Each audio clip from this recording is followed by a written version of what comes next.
Hi everyone, welcome to Zaurus. In this playlist, we will go through OAuth 2.0 in detail. This is the first video of this playlist where we will see the introduction of OAuth 2.0, and in the upcoming videos, we will create many applications from scratch. Now the goal behind using OAuth 2 is we want to enable the application to access users account data. Here, application means the application app or any server which we are building, and account data means users account data which is somewhere else. So let's say we want to access users Gmail or Facebook data or users GitHub data. In that case, that is called users account data, and the app which we are building is called application. Now, before OAuth 1 or OAuth 2 was introduced, the common pattern was to give application your username and password so that the application can access your data. So you would just give your username and password to the application. The application would store your credentials somewhere, and then whenever the app requires, it would use your credentials in order to access your data or in order to perform some action on behalf of you. But this pattern has some problems. First of all, if you give your username and password to some application, in that case, that application has complete access to your data. So the application can do anything. It can abuse your account, it can delete your account, it can change password, or it can perform any kind of action on your behalf which you don't want. But let's say the application is good or the application is trustworthy, it doesn't do anything bad. But in that case as well, the application needs to store the password in plain text. Otherwise, it won't be able to log in to the to your account.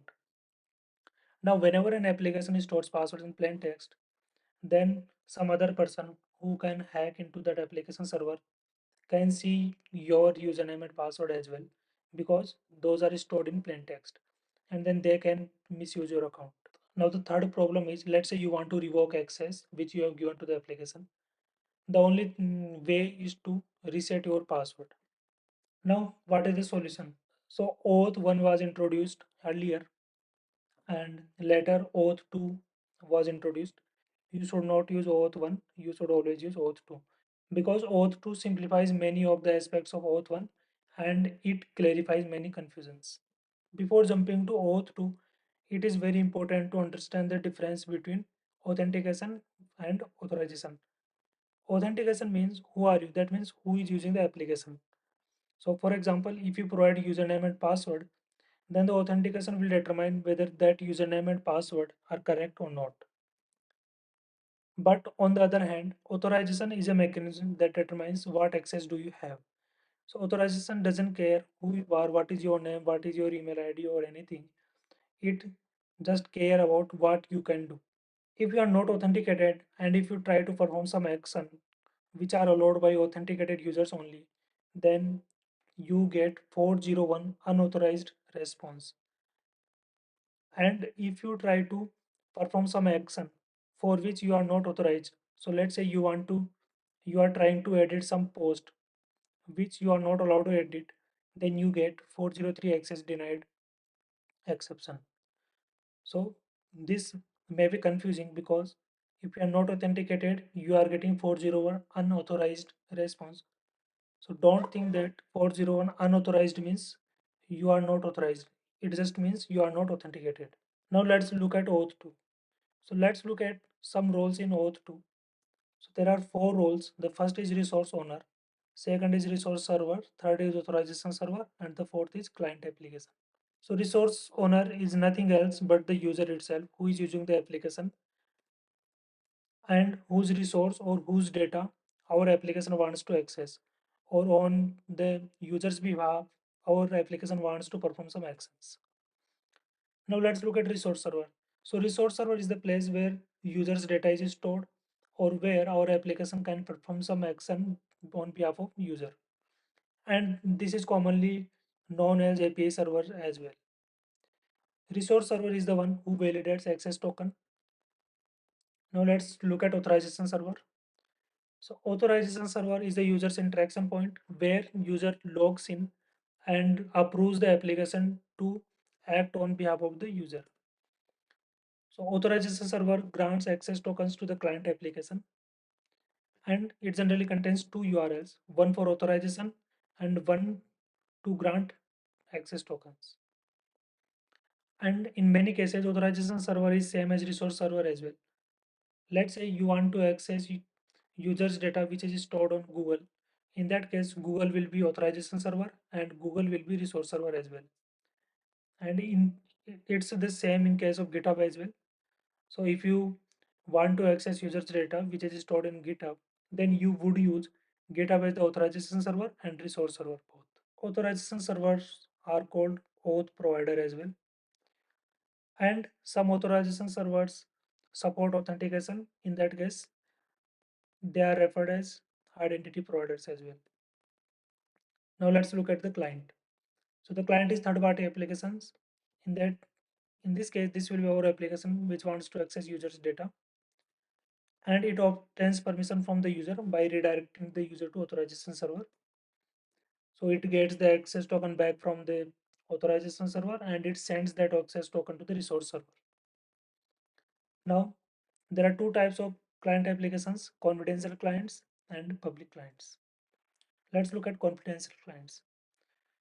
Confidential clients are the apps or servers which can store client secret confidentially.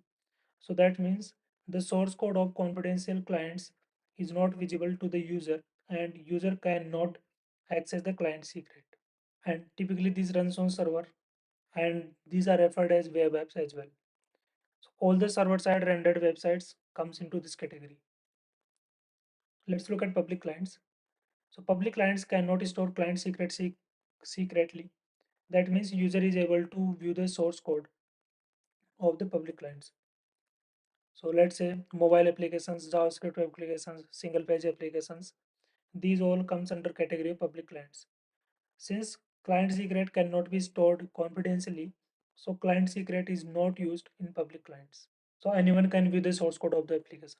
Now let's take a look at what access token is. So access token is issued by authorization server and it is used by the client application. So the client application sends this access token to the resource server and resource servers validate that access token. So this is used to make authorized request to resource server, and access token contains expiry time, scope, and some other useful information.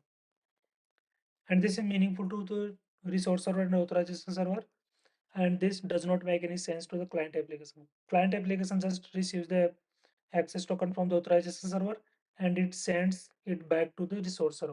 There are two types of access tokens, self-contained, which contains all the required information in itself, and key in data, where the access token does not contain any information in itself, but when the resource server sends that access token to the authorization server, then authorization server may return with some information about the access token. The second type of token is refresh token. Refresh token is used to get a new access token. So if you don't want to redirect the user to authorization server page to log in again and again, in that case, you can use refresh token to get a new access token whenever the previous access token expires. And this is optional. So some authorization server may support, some may not support it, or even if the auth provider supports, you may use or you may not use it. Let's look at authorization code. So this is an intermediate token which is used to get the access token for the first time. So whenever the user logs into the authorization server returns an authorization code. That authorization code is used by the client application to send a request to authorization server, and then authorization server will send back the access token.